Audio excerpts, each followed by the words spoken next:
আজি আমি গৈ আছোঁ বৰপেটা আৰু বৰপেটা লগ কৰিবলৈ আৰু বৰপেটা সত্ৰ চাবলৈ।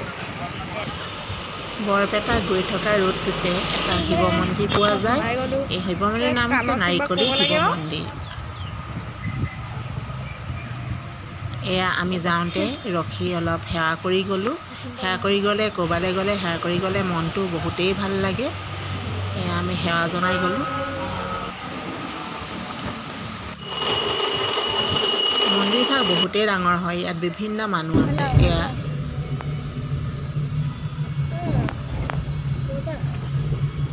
এখন হৈছে ৰোডতে পোৱা এখন অভাৰ ব্ৰিজ। এতিয়া আমাৰ চবৰে একাপ চাহ খাব মন গ'ল। ইয়াতে নলবাৰী পালোহি। একাপ চাহ খাম বুলি সকলোৱে ৰ'লোঁ। ইয়াত ৰেষ্টুৰেণ্টবিলাক বহুতেই ভিৰ হৈ থাকে, কাৰণ এইটোৱে হৈছে ষ্টপেজ চাহ খোৱাৰ। ইয়াতে চাহকাপ খাই আমাৰ সকলোৰে মনবোৰ ফ্ৰেছ লাগিলে আৰু পুনৰ গৈ থাকিলোঁ। এয়া হৈছে অঞ্চলৰ জেঠুৱেক আৰু এয়া জেঠাইক, এয়া মই আৰু এয়া আগফালে হৈছে পাপা। এয়া আমি পুনৰ যাত্ৰা আৰম্ভ কৰি গৈ আছোঁ। ৰাস্তা আমাৰ মঙলদৈৰ পৰা আমি আহিছোঁ। মঙলদৈ জেঠুৱেক জেঠাইক থাকে, তাৰ পৰা বৰপেটা বহুতেই দূৰ। এয়া আহি আমি এতিয়া বৰপেটাৰ সত্ৰ পালোঁ। বৰপেটা সত্ৰখন বহুতেই ডাঙৰ হয়। নামঘৰ দিবৰ বাবে আমি এই দোকানবোৰৰ পৰাই ধূপ ধূনা আৰু প্ৰসাদো ইয়াৰ পৰাই কিনি ল'লোঁ। চাওকচোন দোকানবিলাক কিমান ডাঙৰ। এয়া সত্ৰৰ মূল দুৱাৰ। আমি বিশেষকৈ গৰমকালি এতিয়া গৈছোঁ। গৰমকালি পকাবোৰ বহুতেই গৰম হৈ থাকে। আমাৰ ভৰিবোৰ আমি ভৰি পকাত দিব পৰা নাই, বহুতেই পুৰি গৈছে। এই আমি চাহে চাহে অলপ যাব লগা হৈছে। তথাপি সকলোতে ৰ'দেই ৰ'দ হয়। এয়া এই সত্ৰতে ফাকুৱা উৎসৱটো বহুত ডাঙৰকৈ পাতে। ফাকুৱা উৎসৱত বহুত মানুহো হয়। তেতিয়া আহিবলৈ ভাল ইয়ালে।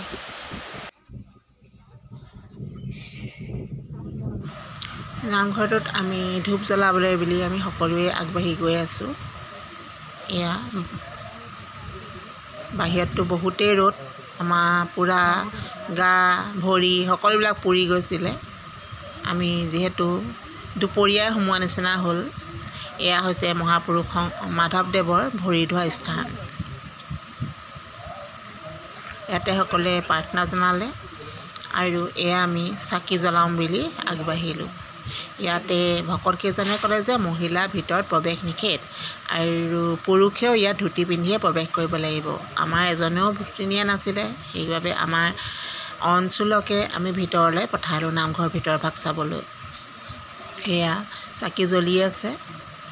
এয়া অঞ্চলে ভিডিঅ' কৰি অনা ভিতৰৰ দৃশ্য।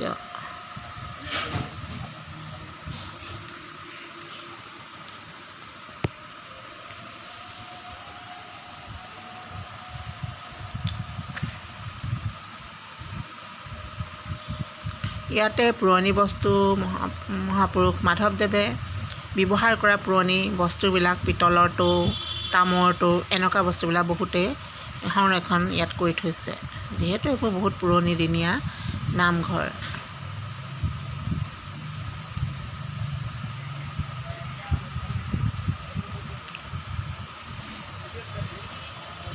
আমি নামঘৰৰ মূল দুৱাৰতে সেৱাভাগ ল'লোঁ। এয়া শ্ৰীকৃষ্ণৰ মূৰ্তিবিলাক ইয়াত খোদিত কৰি থোৱা হৈছে নামঘৰৰ বাহিৰৰ চাইডে।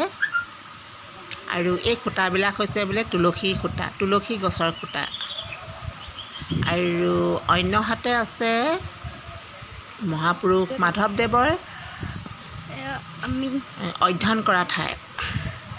শ্ৰী মাধৱদেৱ অধ্যয়নগাৰ, শাস্ত্ৰ অধ্যয়নগাৰ। ইয়াতে আমি সেৱা ল'লোঁ। শংকৰদেৱ মাধৱদেৱ যে মাধৱদেৱে পঢ়িছিলে। এয়া শ্ৰীকৃষ্ণৰ প্ৰতিটো দৃশ্যই খোদিত কৰি থোৱা হৈছে ইয়াতে। আৰু ইয়াত বহুত গৰম, পকাত ভৰি দিবই নোৱাৰি। আৰু এই মন্দিৰটো আৰু নামঘৰৰ ভিতৰত এগছ বন্তি প্ৰতিদিনে জ্বলি থাকে। এয়া বহুত সযতনেৰে থয়। আমি বাহিৰৰ পৰাই সেই চাকি গছি লক্ষ্য কৰিলোঁ। এয়া চাওকচোন, চাকি গছ বহুত সযতনেৰে থৈছে।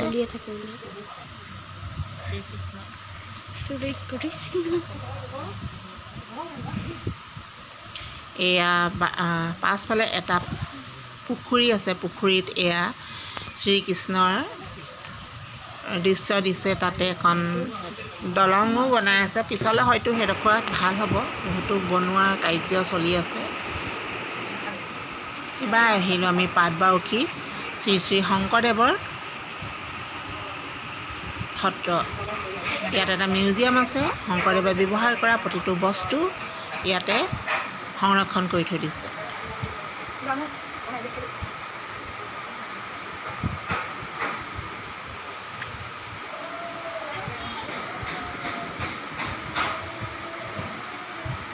এয়া বিভিন্ন মুখা ইয়াতে সংৰক্ষণ কৰি থৈছে।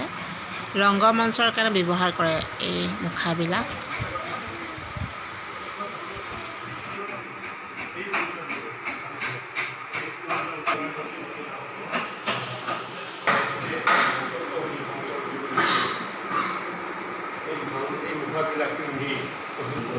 শ্ৰীমন্ত শংকৰদেৱৰ এই সংগ্ৰহালয়টো 14 মাৰ্চ 2025 খ্ৰীষ্টাব্দত ডক্টৰ হিমন্ত বিশ্ব শৰ্মাই ইয়াত উদ্বোধন কৰিছিল। নতুনেই হৈ আছে।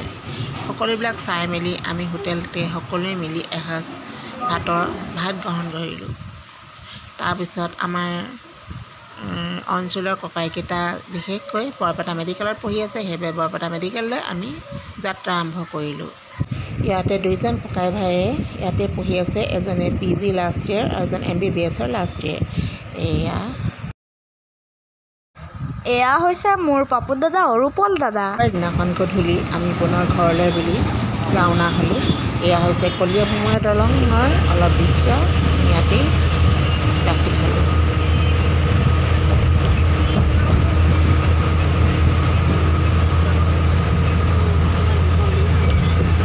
ৰাতিপুৱা 5:30 মানত আমি ঘৰ পালোঁহি। এয়া ঘৰ পাই দেখিছোঁ শাওণ মাহ সোমাবৰ হ'ল। এয়া হৈছে বলবম।